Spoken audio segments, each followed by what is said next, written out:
لله رب العالمين والعاقبة للمتقين والصلاة والسلام على سيدنا وحبيبنا وحبيب رب العالمين وعلى آله وصحبه أجمعين ومن تبعهم بإحسان إلى يوم الدين وبعد.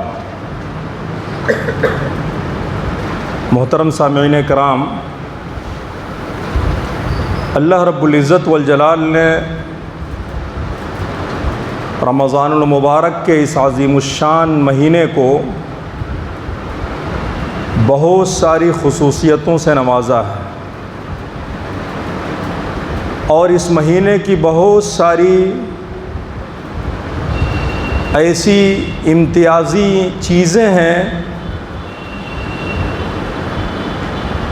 جن سے اس مہینے کا مقام اور مرتبہ بہت زیادہ بلند ہو جاتا ہے۔ انہی اہم اور بنیادی خصوصیتوں میں سے اس مبارک مہینے کی پہچان میں سے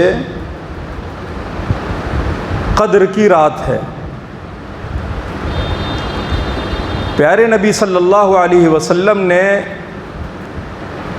شب قدر کو، قدر کے رات کو رمضان المبارک کے اس مبارک آخری عشرے کی طاق راتوں میں تلاش کرنے کا حکم فرمایا ہے۔ اور ہم سب جانتے ہیں کہ آج 25ویں شب ہے، اور آج کی یہ شب ہم شب قدر کی نیت سے گزارتے ہیں، اور اس رات کو تلاش کرنے کی کوشش کرتے ہیں جس کی فضیلت کا تذکرہ اللہ تعالیٰ نے اپنے قرآن حکیم اور پیارے نبی صلی اللہ علیہ وسلم نے اپنے فرمان میں کیا ہے۔ میرے محترم بھائیوں اور دوستو، یہ اتنی عظیم رات ہے جس کے لیے صحابہ کرام پورے سال انتظار کرتے تھے، اور ہر انسان کی یہی طلب ہونی چاہیے،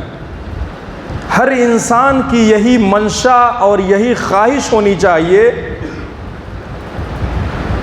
کہ رمضان المبارک کے ان مبارک ایام کے اندر، بالخصوص آخری عشرے کی ان طاق راتوں کو ہم ضرور حاصل کر لیں۔ اور جو انسان اس کو اچیو کر لے جاتا ہے،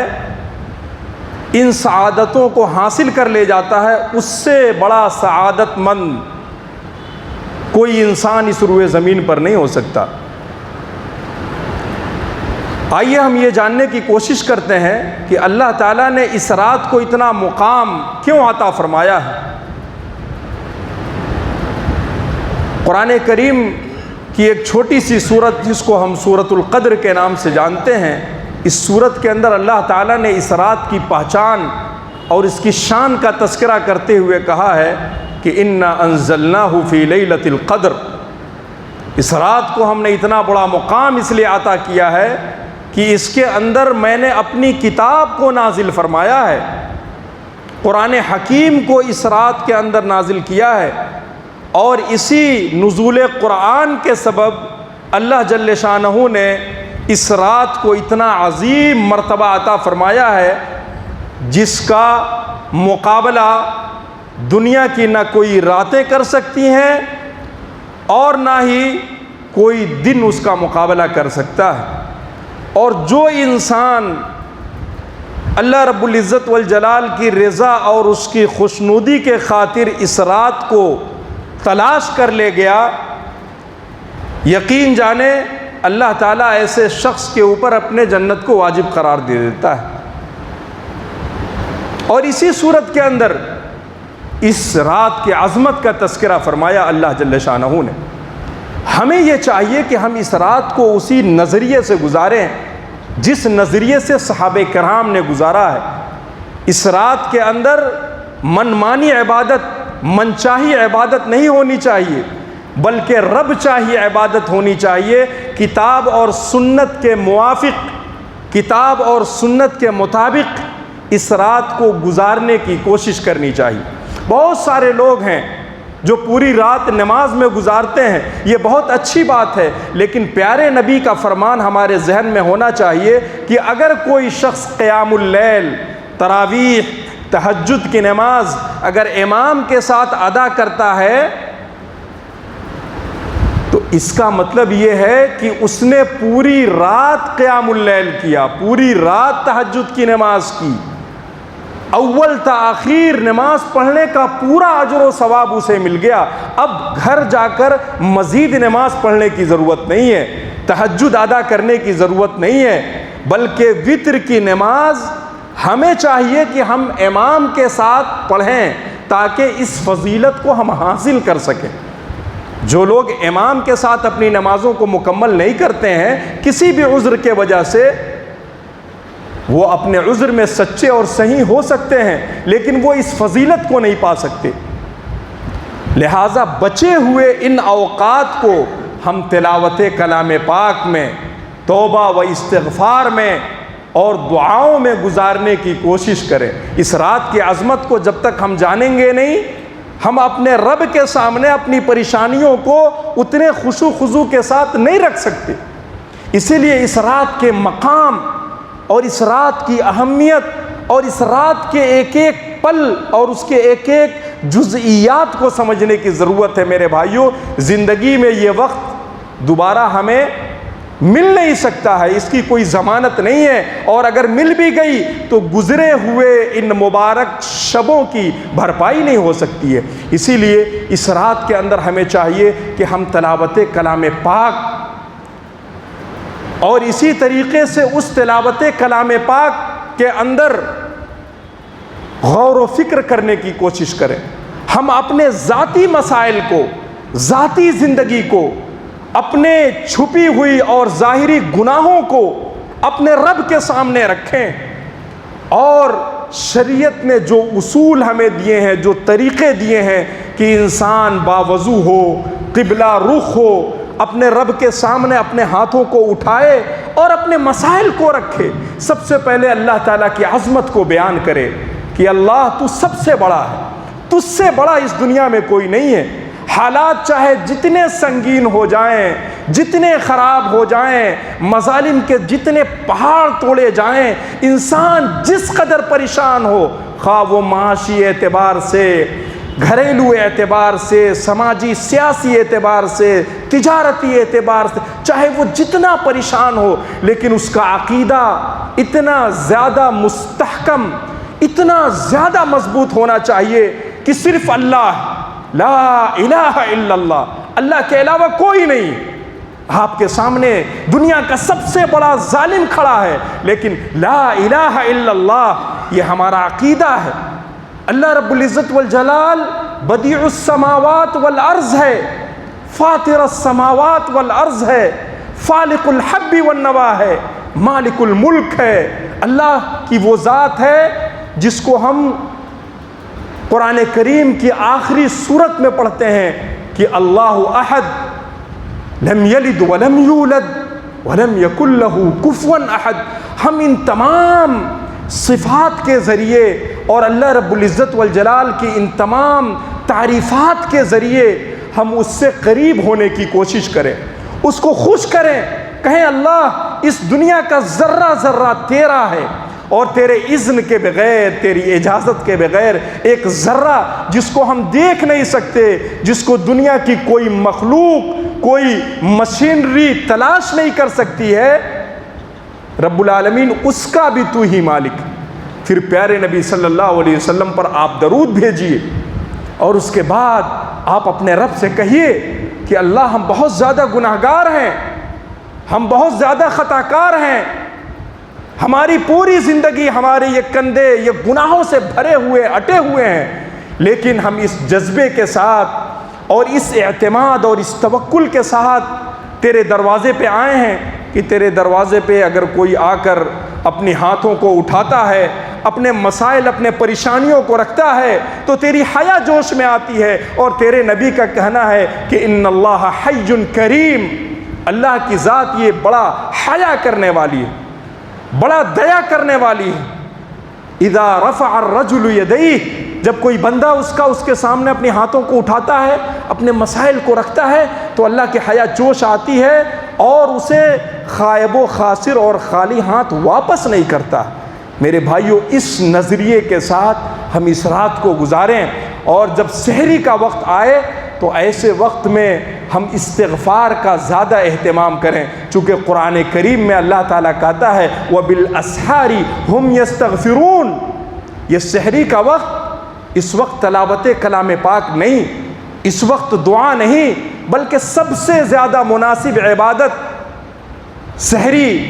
کے وقت یہ ہے کہ انسان استغفار کرے۔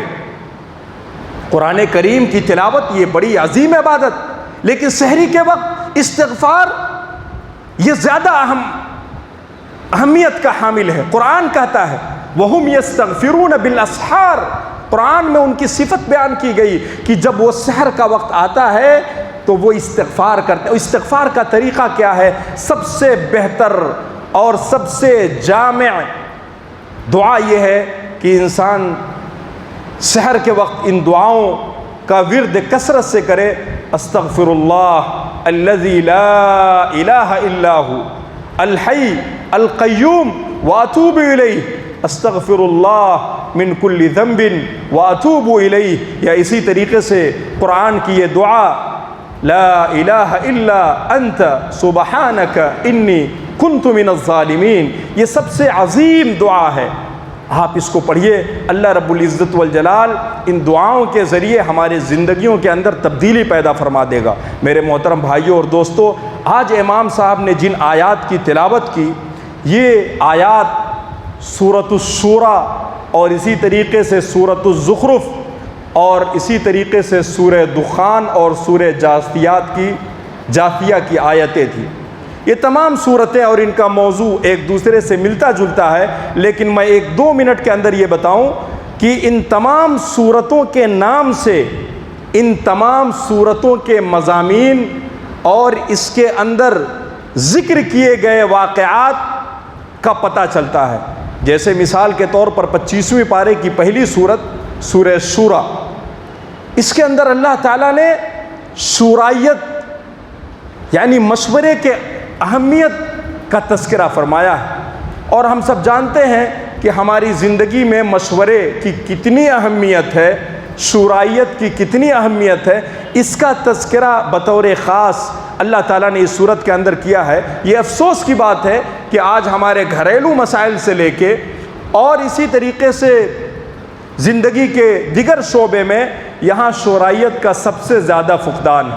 آپ اپنے زندگی میں جس کو سب سے زیادہ مخلص سمجھتے ہیں اور اس سے آپ اپنے زندگی کے اہم مسائل کے تئیں مشورہ طلب کرتے ہیں، وہ اسی مشورے کے اندر سب سے زیادہ خیانت کرتا ہے۔